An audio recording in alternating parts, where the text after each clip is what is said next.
সুপ্রিয় শিক্ষার্থী বন্ধুরা, আজকের ক্লাসে আমরা আকার যোগে শব্দ গঠন শিখব। তো চলো আমরা শুরু করি। এটির নাম হচ্ছে আকার। এটি আকার। এই আকার দিয়ে আমরা কিভাবে বানান করে পড়তে হয় সেটি এখন জানি। ম যোগ আকার। এই ময়ের সাথে যখন আকার মিলে তখন দেখতে এরকম হয়। ম যোগ আকার সমান সমান ম আকারে মা।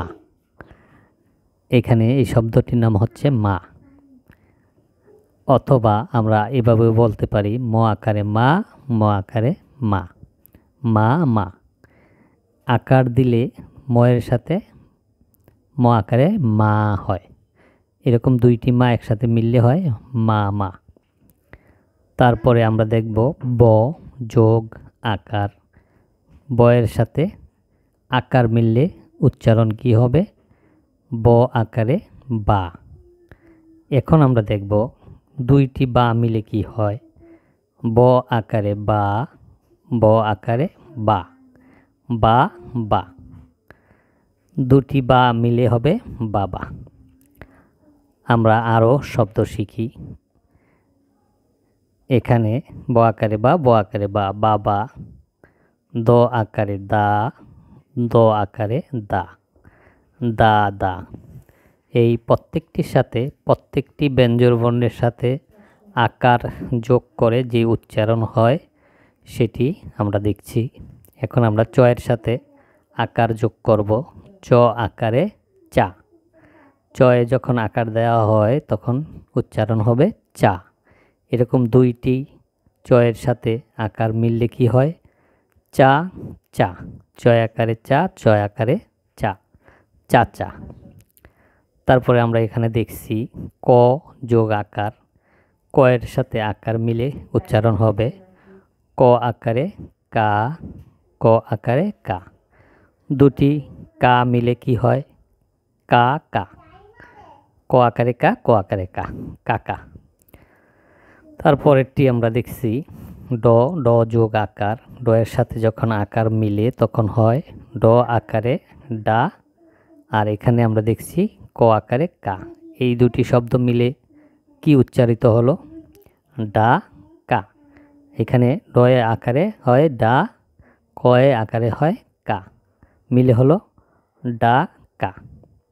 তারপরে এখানে আমরা দেখছি ট এর সাথে আকার। ট এর সাথে আকার দিলে কি হয়? ট আকারে টা, ক আকারে কা। তাহলে আমরা কি উচ্চারণ করব একসাথে? টা কা, টাকা। এরপর আমরা দেখব জয়ের সাথে। জয়ের সাথে যখন আকার মিলে তখন উচ্চারণ হবে জ আকারে যা। আর ময়ের সাথে দিলে আমরা আগেই দেখেছিলাম এখানে ময়ের সাথে আকার দিলে হয় মা। এখানে জয়ের সাথে আমরা দিয়ে পেয়েছি যা, ময়ের সাথে দিয়ে পেয়েছি মা। দুটি একসাথে মিললে হয় যা মা, জামা। আর এখানে আমরা শুধু জয়ে কোনো আকার নেই, এর নাম হবে শুধু জ। এটা বলবো আমরা জ।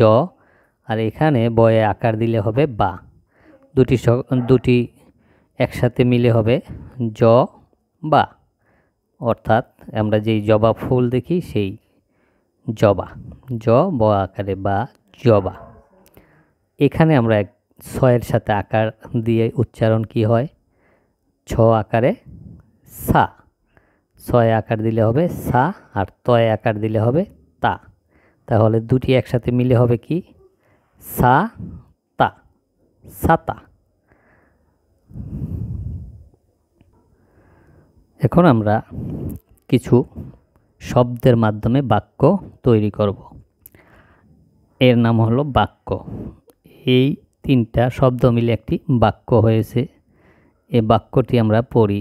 যেমন প্রথম যেই কালো শব্দটি, দুটি মিলে কি হয়েছে? বাবা। তারপরেরটা হচ্ছে ডাকা, তারপরের শব্দ হচ্ছে যায়। তিনটি মিলে আমরা একটি বাক্য তৈরি করব যেটির নাম হবে বাবা ডাকা যায়। যখন ছোট ছোট শব্দ একত্রে মিলে কোনো একটি অর্থ প্রকাশ করে তখন তাকে বাক্য বলে। বাক্য কিভাবে গঠন করতে হয় আমরা দেখি। ছোট ছোট শব্দগুলো একসাথে মিলে যখন কোনো কিছু অর্থ প্রকাশ করে তখন সেটাকেই বাক্য বলে। আমরা এখানে 3টি শব্দ মিলে আমরা দেখছি শব্দ কি বাবা ডাকা যায়, এটি একটি শব্দ, এটি একটি শব্দ, এটি একটি শব্দ। 3টি শব্দ একসাথে মিলে হয়েছে একটি বাক্য।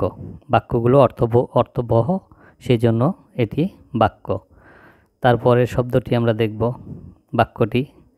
এখানেও 3টি শব্দ একসাথে মিলে একটি বাক্য তৈরি হবে, সেটি হচ্ছে চাচা কলা খায়। এই হচ্ছে চাচা, তিনি কলা খায়। এই কথাটি আমরা কিছু শব্দের মাধ্যমে একসাথে তৈরি করেছি একটি বাক্য, সেটি হচ্ছে চাচা কলা খায়। তারপরে যেই শব্দ, এখানে 4টি শব্দ একসাথে হয়েছে, 4টি শব্দ মিলে একটি বাক্য তৈরি হয়েছে, সেটি হচ্ছে দাদা লাল জামা চায়। ইনি হচ্ছেন দাদা, ওনার গায়ে যে লাল জামাটি আছে সেটি সে চেয়ে নিয়েছে। সেটি কিভাবে? দাদা লাল জামা চায়। 4টি শব্দ মিলে একটি অর্থবহ বাক্য তৈরি হয়েছে। এরপরে আমরা এখানে 2টি শব্দ দেখব বা বাক্য দেখব, যেটি হচ্ছে সাদা বক। এটিও একটি বাক্য। এই বকটিকে আমরা বলবো সাদা বক। তারপরের শব্দে আমরা দেখছি লাল জামা। এটি হচ্ছে লাল জামা।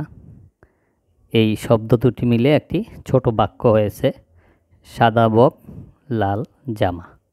বন্ধুরা, আমরা আঁকার যুগে কিভাবে শব্দ তৈরি করতে হয় এবং কিছু শব্দ মিলিয়ে কিভাবে বাক্য তৈরি করে পড়তে হয় বা অর্থবহ শব্দ দিয়ে কিভাবে বাক্য তৈরি করতে হয় আমরা শিখলাম। তো ভিডিওটি আমরা এখানেই শেষ করব। পরবর্তীতে আমরা রস্বীকার দিয়ে শব্দ তৈরি করা এবং বাক্য পড়া শিখব। সে পর্যন্ত আল্লাহ হাফেজ।